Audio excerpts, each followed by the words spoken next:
Tony, would it be correct to say that no thing is also energy? You could say, yes, this is this thing of words, Yeah. All there is no thing being everything. You could say that no thing is like potential energy, which then is energy, walling. Yeah. But then that makes it sound as though there's no thing hidden away somewhere that suddenly becomes a wall. And the amazing paradox of this is that that's nothing. Walling. Words can't say this. I asked the question because I was wondering about, you were speaking about the brain, and I was thinking about the moment of conception when the chromosomes come together. And the brain is formed within a very short time, and it starts functioning. You can test it. Yes. But what is the trigger that starts nothing. it? Yeah, but that's why I asked whether nothing is also energy. Yeah, absolutely. Nothing is energy. So that's what's always there, and No, we always power it. It's Is that all right? there is. Yeah. That's all there It's is. got to be all there is. So nothing is the chromosome, nothing is the brain. Yes. Becoming sophisticated, don't forget, because at first it doesn't have all that sophistication, but within the first year it becomes sophisticated enough to create an artificial me. But that artificial me is also nothing. The artificial me is also nothing. Nothing pretends that it is something in the body that is separate from nothing. Isn't that bloody amazing too? What a joke. Joke. That's such a joke. So that in essence, might it be true to say that what is there before the conception is there always and will be there after death? There is no death, of course, but yes. Yeah, but that's all there is. It's just that's all there is. The covers and the... Yeah. But that's all there is. That is all there is. And this makes it even worse. But actually, none of that really happens. Everything you've just described isn't really happening. It only appears to be happening. The conception, the brain. So actually, this is timeless. This is the infinite timelessness. There isn't anything else. There never was a past. There isn't a future. All there is this. Junk.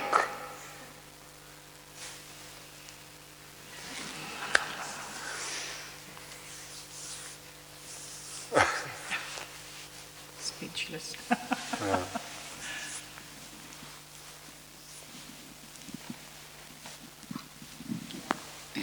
Tony, a question. I think yesterday you said that what happens here is that the energy for the search is starved. Yeah. Could you say more about that? Well, if the seeker meets no thing, now we've got to be careful about this because there isn't a no thing here. There's just nothing, the whole idea of identity and all of that has simply collapsed. So that separate, apparent separate energy, which was always only an illusion anyway, isn't there anymore. But the problem is that then you think it isn't just here. But when that which is the seeker looking for something meets nothing, then there's a sense of an expansion. But also the no thing can never communicate except to can never communicate anything to, it's difficult to put this into words, but because the nothing doesn't recognize that there's something there, then it's not going to tell the something that it can do something to move somewhere else. So if the nothing here recognizes that is another nothing, then the whole energy of seeking there is simply not responded to. How would it be? Because then this nothing would be responding to an illusion. Yeah. And it isn't that the nothing thinks it's wrong to do that. It just wouldn't do it because it's not in the actual natural reality. The natural reality is that there is nothing. When the seeker walks into the room, the seeker lives in an artificial reality. Yes. Now, the natural reality isn't going to suggest to the separate reality that it can do something to find the natural reality, because it can't. And doesn't need to. So that's how starving is. Simply can't find anything here. The only thing that comes out of nothing is a response which speaks to the story of the seeker. You know, a seeker will say, "Oh, I've meditated," or no. The seeker invariably asks a question based on a story, and nothing will respond to that in a way that deconstructs the idea that the story is real. That's a feeling that is sort of somewhere. Also physically, you can sense that. You can sense it as well. And also, really, if you listen to the words, you'll find that nearly every answer, it's not an answer, a response to a question out of the seeker, deconstructs the sense that there's a seeker or a story. Yeah, it's true. Yeah. Okay. That's the only compassion there is. Yeah. That's compassion. Anything else is complicity. Tony, in the excuse for my English. No. I don't have many experiences. Excuse my Dutch. But I shall try. During a lot of years, I studied non-duality from Advaita Vedanta, and the ask is who I am. Huh? Self-inquiry. You need a little bit. Not too near. And then it's starting to look to what I am. I'm not this, I'm not that, I'm not the body, I'm not thoughts. So it seems like there is still a separation between what I am and what I'm not. I didn't find any separation, so I didn't find anything. Oh. That's. But who didn't find anything? Anything, nobody. No, who didn't find anything? I don't know. What is it that found there's nothing? I don't know. No. So it's. So? That's a joke. Yes. I don't know. I'm really. That's the strange thing of searching. You know, the idea that I am nothing or I am something is still sort of built into a story about there being an I that can be nothing or something, and usually that sort of energy is very much related to a higher self and a lower self. So for me, self-inquiry is a way of communicating with the higher self and creating a sense that the higher self can recognize there's no lower self. I don't know what that feels like to you, but I did self-inquiry when I was Tony Parsons, and my sense was that I was somehow supporting a higher self that could see that there was no lower self. When people say, through self-inquiry I realise that I don't exist, it's still actually a story. Yeah, absolutely. Yeah. The thoughts, what's coming on. Yeah. IDs. Yeah. Yeah. Thank you.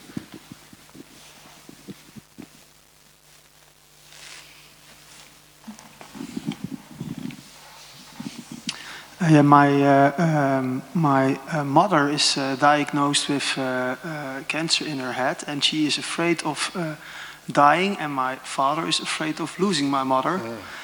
And I have difficulties relating to that, to my parents' struggles, because it's not yet sure whether how severe that is. No. And you are saying, okay, yeah, but this is all sort of mind constructed. So my mother is afraid of dying. No, hold on. And I don't know how to relate to the. You can't. The me tries to relate to. Let's keep the story on one side. The me tries to relate to other things that seem to be separate to it. Directly the idea that there's something else out there, there's an object out there, then the me tries to make its life work by trying to relate with that object. It never will, because it's always, by trying to relate to that object, it's confirming that that object is real, and the separation between me and that object is real. So all relationship is about another way of keeping everything separate. So going back to your story, you know, you don't have a mother or a father because you aren't anyone. Directly you give them that title, it's also partly to do with the reinforced idea that there is someone out there who's separate from you that's a father or a mother. And you attempt to relate to them, to bring them nearer so you can understand them and love them. Forget it. Because you are always remaining separate from them. And how does that then work sort of It doesn't. practically in my wish to support them? It doesn't work. All you can do as a separate individual is your best. But the strange thing is that when the individual that lives in a separate world begins to open up to the possibility that there's something beyond that separation and beyond the idea of having a mother and a father, something else begins to emerge. When that illusion that you are a separate person that has to relate to another separate starts to collapse or collapses, there is no longer any need to try and relate because there's nothing else to relate to. This all sounds very up in the air, I know, and it doesn't sound like the answer to anything, but there is no answer to. I've just tried to explain why there is no answer to the problem you have. Because it's based on the illusion that you are a person that's, and your mother and father are two other separate people. That's why me can't know love. Me can only know need.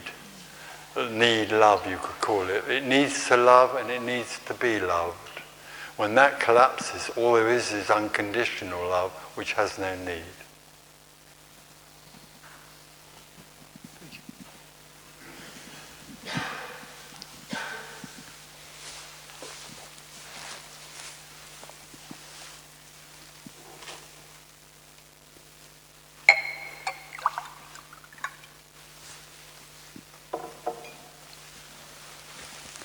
Tony. There is seeing. Sorry? There is seeing. I see. No. Seeing happens, yeah. Seeing happens. Seeing of thoughts, feelings, all. I see the difference. Oh, no, hold on, I'm not with you now. No. There's Okay. an awareness of the wall or a thought, or Yeah. seeing of it, if you want to call it that. Yeah. When you say you see the difference between what? I don't- No, that's the question. Okay. That's the question. Oh. In subject-object relation, Oh, yeah. there is a difference. Yeah. Oh, yeah. In the subject-object relationship, there is an energy here that thinks it's aware of the wall. Yes. That's how it keeps the wall separate. Yes. When that energy of separation is no longer there, there's just wall. It can't be described. Then it can't be known. There isn't anything that knows the wall's there. There's just wall. Yeah. And seeing. Well, seeing is something that still happens in the body, but that's a secondary thing. The seeing is not important. There would still be what there is if there was absolute blindness. What is all there is. So if I'm blind, or if this body is blind, there's still what is. You don't need a wall for there to be what is. And where's the freedom? Where's the freedom? Yes. It isn't anywhere, it's all there is. All there is freedom. When there's no one, all there is freedom. Because that's the natural reality. The imprisonment is being separate to I am here and that's over there. When that collapses, there's just freedom.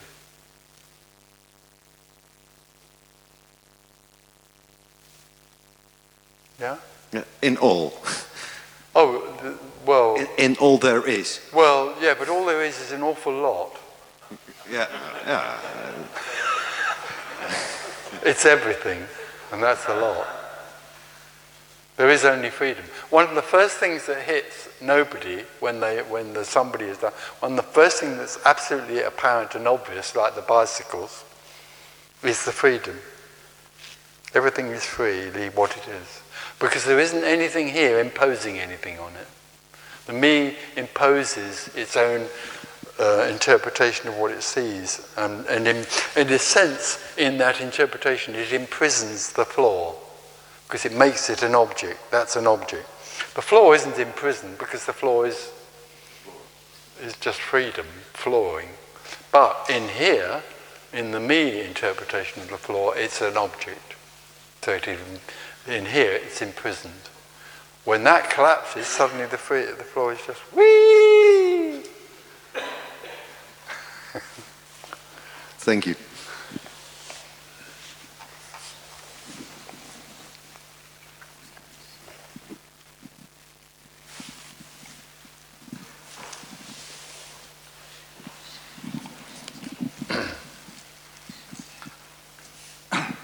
So, if there's awareness, I'm already in trouble in a way. Sorry, is there... If there is awareness, I'm already in trouble. Oh, yeah. Oh, me is constantly in trouble from the moment it apparently arises. It's in deep shit, really. Because it's constantly imprisoned. And with that comes the awareness which keeps it locked in. Yeah, I feel that I cannot stop being aware of something. No, you can't. No, the me can't stop being aware. If awareness stopped, so would me. Yeah. Awareness, self-consciousness, keeps me existing, apparently. If that suddenly collapsed, awareness would die.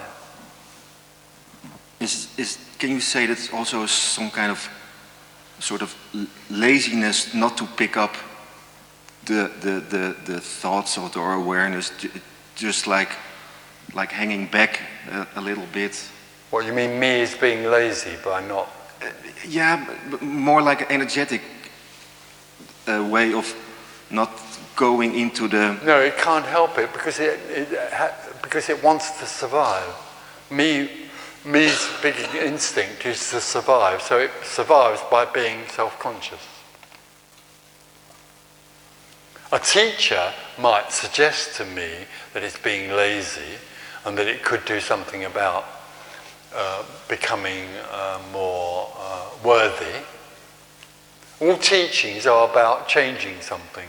So if you go to an enlightenment teacher, he will say to you or she will say to you, what you need to do is... I'm not going to bore you with that list. But in some way or other, if you do any of those things, then something will change in you, and then you will become worthy of unconditional love. It's so sweet. Nobody needs to become worthy of unconditional love because it's all there is anyway. But no teaching can break the mold of self-consciousness. Because the teaching comes out of the self. Teaching is about the self trying to find something, and it never will. It keeps what it longs for away by living in awareness. Sometimes you say it's an energetic shift. Well, it's only an apparent energetic shift. Don't forget everything is only apparent. So there's a contracted energy, which is me, which can suddenly just... Apparently. But when that at the point where that is there can be a moment of recognition that there never was a contracted me that had to go like that. It happens when people die. When the body dies, but it has to be death, it's not near death or near that. When the body actually dies, the brain functioning, which keeps this going, suddenly collapses and there is... But the trouble is that there's nobody there to ring back and tell anybody else.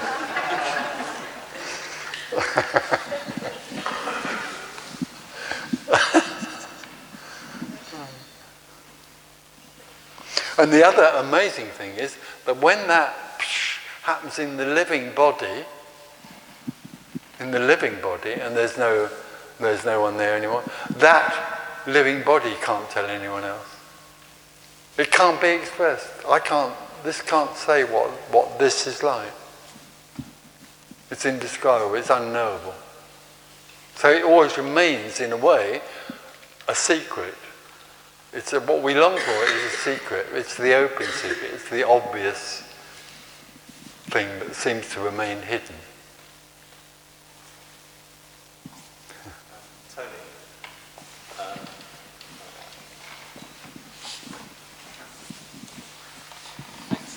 You were saying that nothing doesn't speak to an apparent someone, and I was interested in your interpretation of mystics, including visions that appear in the Bible and things where nothing does appear to be speaking to someone. Oh, in here. So is it the me that reasserts itself after an awakening that then tries to make sense of it and then says, oh, that was a burning bush talking burning bush or bullshit at me, seas parting and all that. Yeah. It's a story, and what's interesting is what it sees or describes is always a story, like the sea parting and the burning bush and all that. Although there is often some kind of flavour, some sense of the message of nothing in there that the me is trying to kind of grab. Turn into a way or a belief. Yeah. And following on from that, I wanted to ask you about music, whether you've encountered any kind of forms of music that are quite pure and natural, rather than the music that is all about the me.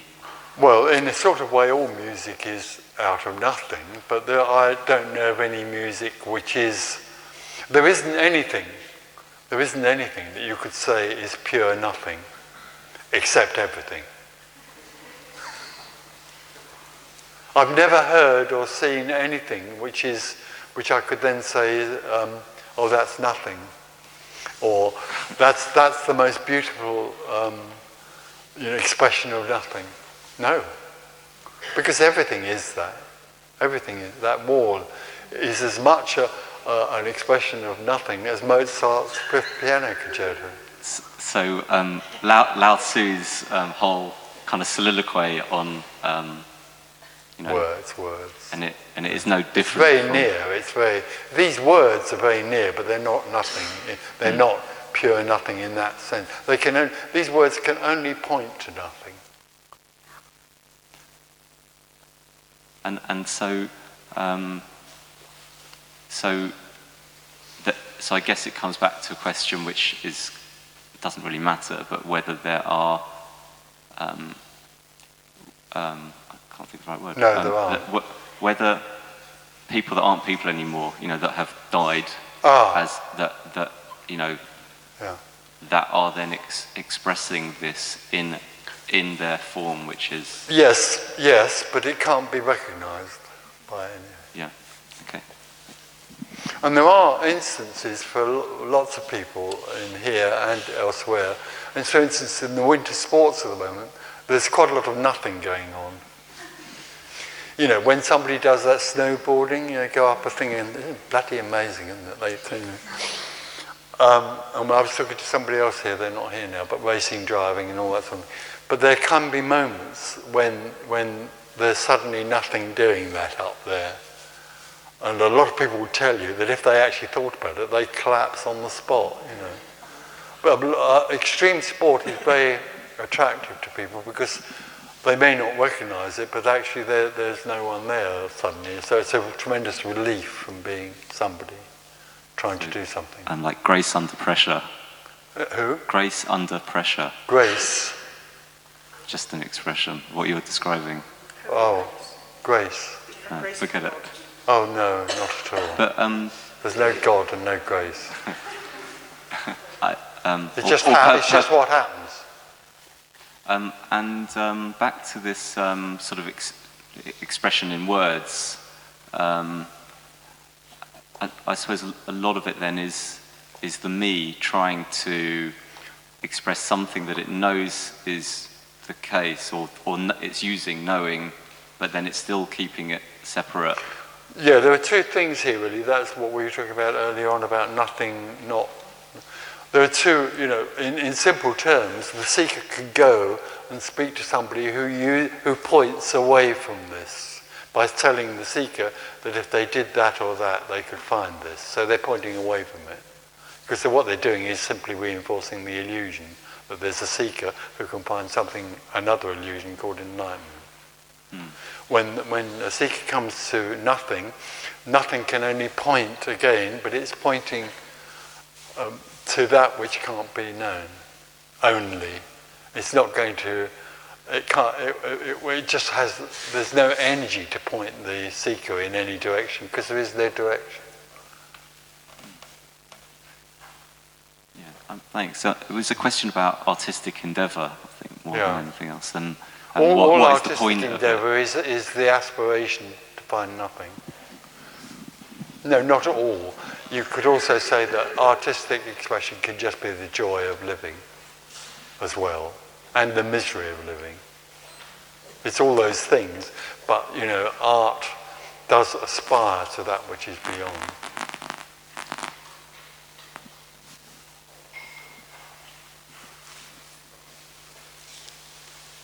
I think the greatest writing of that is Shakespeare. But you can read a hell of a lot into Shakespeare, which is about this in words. Sorry, I don't know. I think I think there was something going on there. He was in and out for me, but the way he expressed it was astounding. And also the love between two people, like the Romeo and Juliet story. It's so exquisitely. There isn't anything else, as far as I'm concerned, that's written that expresses more that love affair stuff.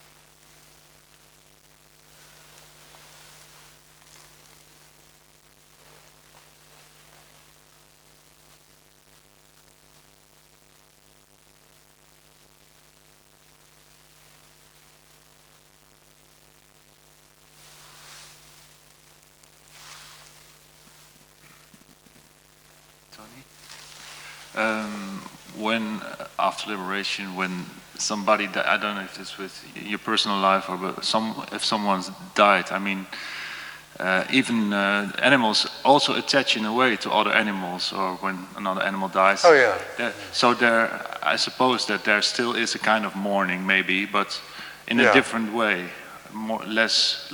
Well, there can be sadness that arises for no one. But it's. Could you say what's the difference then? It's less long or less. No, it's just not attached. Or there is nothing that has that sadness. There's just sadness. But it can take also a long time. Well, it doesn't. Nothing takes any time at all because there's no time. But yeah, it's in appearance. I mean. Yeah. In appearance, it can. Yeah. Even when you're liberated, it can be. In a way, everything in appearance seems to come and go very quickly. Anger, sadness, anything like that, because there's nothing attaching to it anymore. There's nothing, it's sticky. Anger doesn't stick to anything, so it boom like a flame and then not. So that's also with mourning, but it might come up and go down, but it's not like the me makes it a constant. Yeah, sorrow. the me. I mean, I think we all have experience of people who absolutely indulge in their grief or loss.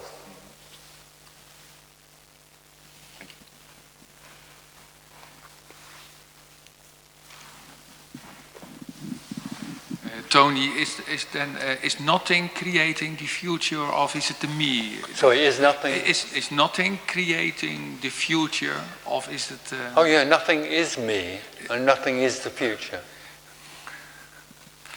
You say it every time on a different way. There's nothing creating the Happening, but in the dream world of me, is it nothing creating the future, and not the me is not the creator. there's no creation. There's no It doesn't matter who you. But in the dream of me, the feeling that there is something going to happen in the future is no thing appearing as that. Yeah. Thank you.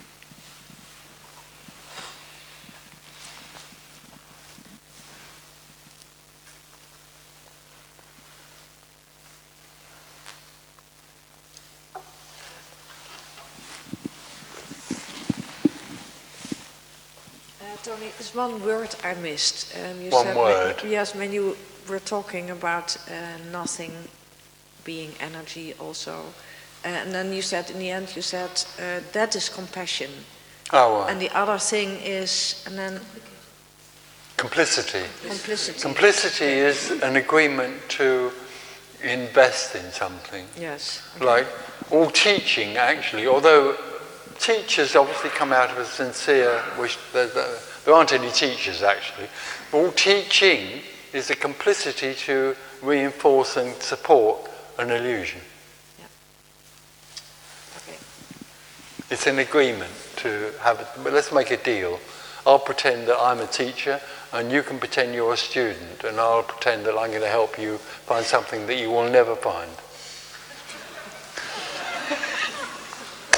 Good deal. No, I pay for it, yeah. You pay, but you charge double. I'm going to rechristen this the demolition yard. Yeah, yeah, the killer.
Yes, you were talking about education and students, and that education is supporting the illusion.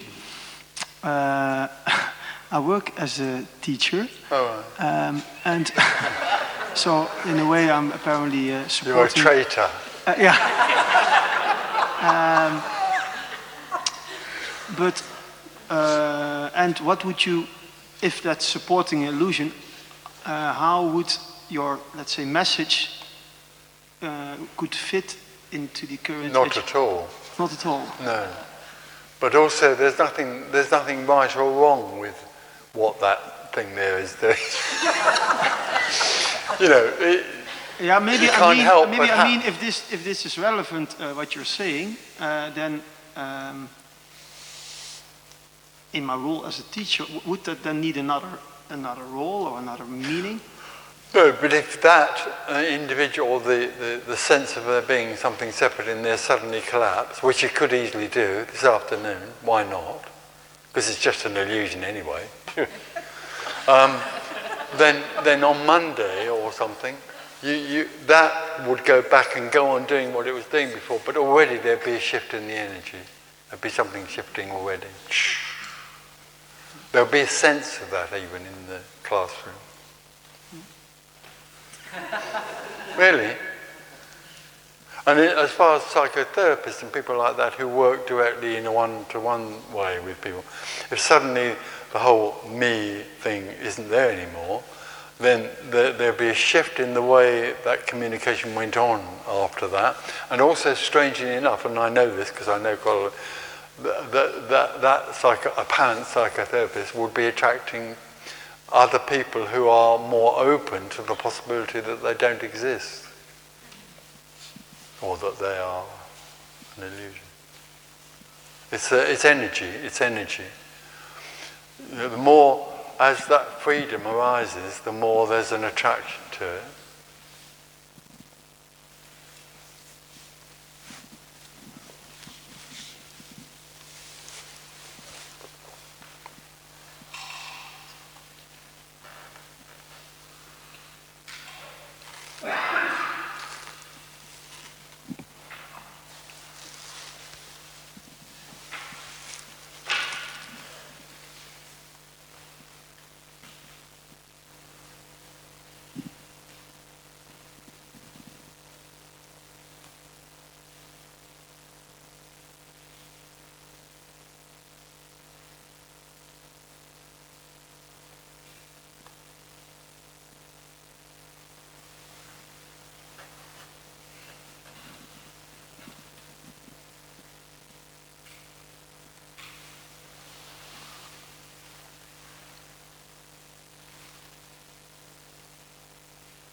Tony, how can you speak about unconditional love? Does it mean there is a perception? No, not at all, no. It's only words. There are only words coming out which can't possibly describe what the words are trying to describe. The words are only pointing to something that can't be known. So all there is wholeness, all there is unconditional love. It can't be described. It can't be understood. But is there a perception inside no, his brain? No, not at all, no. There's no perception of unconditional love. No. There's just unconditional love. Speaking. Not right now. And now it is. Well, what comes out, yeah.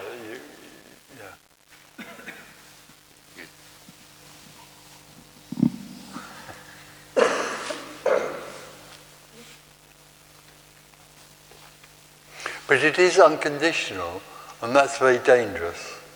It's not love. It's not love.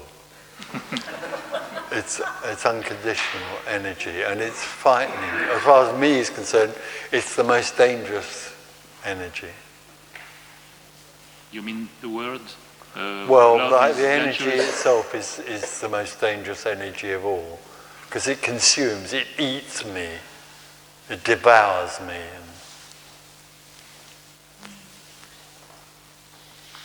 You mean the word love is not the right well, word? love without the word unconditional isn't quite it for me, no. The love that the me thinks of as love is a need. This stuff has no need.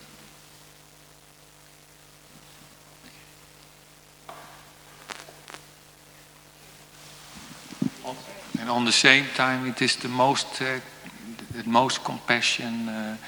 It is the most compassion. But only a compassion that destroys illusion. It doesn't help old ladies over the road or anything like that. It's not that sort of boring compassion. It's not goodness. No. It's not goodness. It's everything. Did you say unconditional love? Sorry? Did you say unconditional love is dangerous? For the me it is. This is the worst place for me to be. Because there's only unconditional love.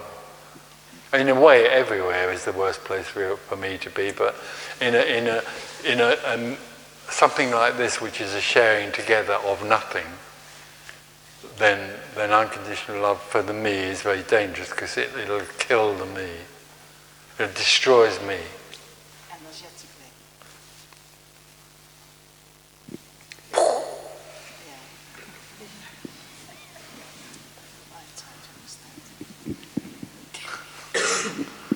I have another question. I come with a sword.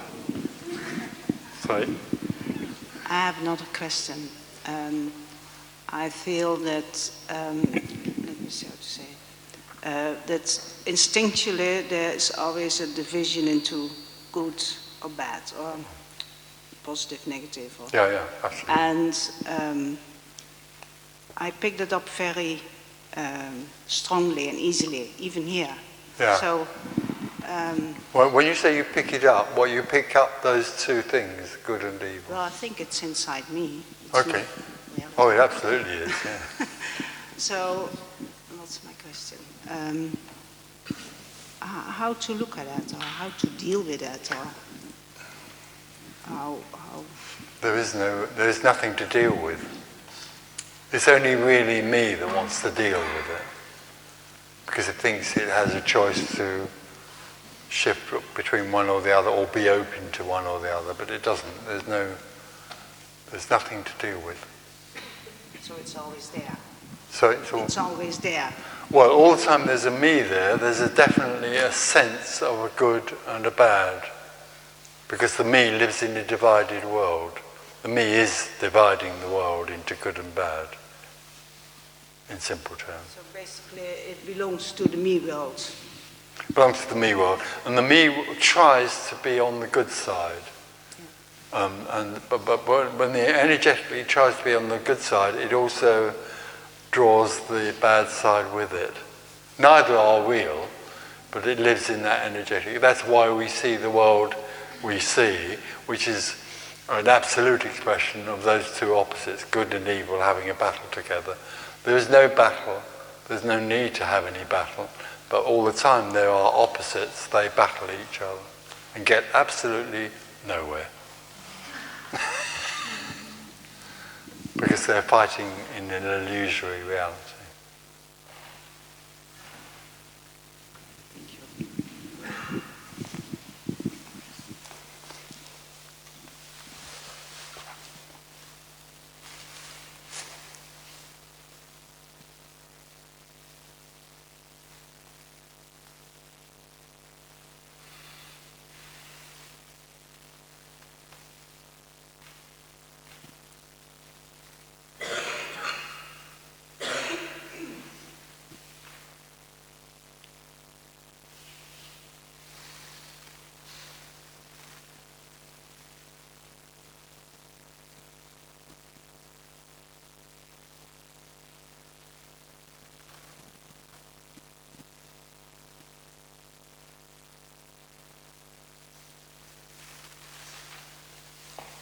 Coffee!